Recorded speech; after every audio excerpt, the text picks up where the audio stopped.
Bonjour les petits moulitrons, si vous connaissez cette chaîne, c'est que vous êtes l'élite des moulitrons. Donc, ici vous allez voir des patterns de bullet pour un shmup, qui sont les patterns que j'avais déjà montrés dans mon work in progress de début avril. Donc niveau pattern, il n'y a rien de nouveau et c'est toujours aussi bizarre.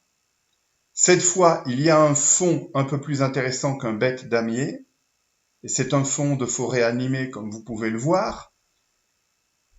Et donc là, voilà, je réalise un des souhaits de Smashing qui voulait voir une tile map sous mes bulettes. Hein. Question pour Smashing si tu écoutes cette vidéo, est-ce que cette forêt en fond est réellement une tile map ou est-ce que c'est autre chose? Et là, regardez ça. Deux bulettes qui se sont rejointes, puis qui se reséparent. À votre avis, est-ce que c'est facile à programmer?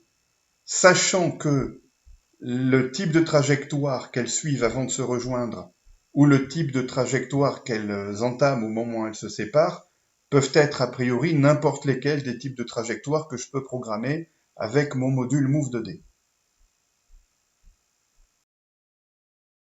Allez, avant que vous partiez, je vous parle un petit peu de mon actualité.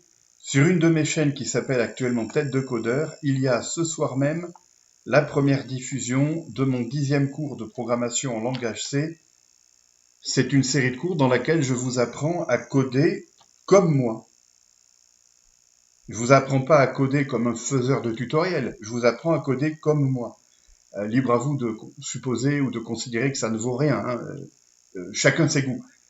Mais je disais que cette vidéo était la 10e. La première s'appelle Hello World, tout simplement, et je vais mettre le lien vers cette dernière dans la description de cette vidéo. Et je vous conseille d'écouter au moins Hello World, même si vous savez déjà programmer en C. À bientôt!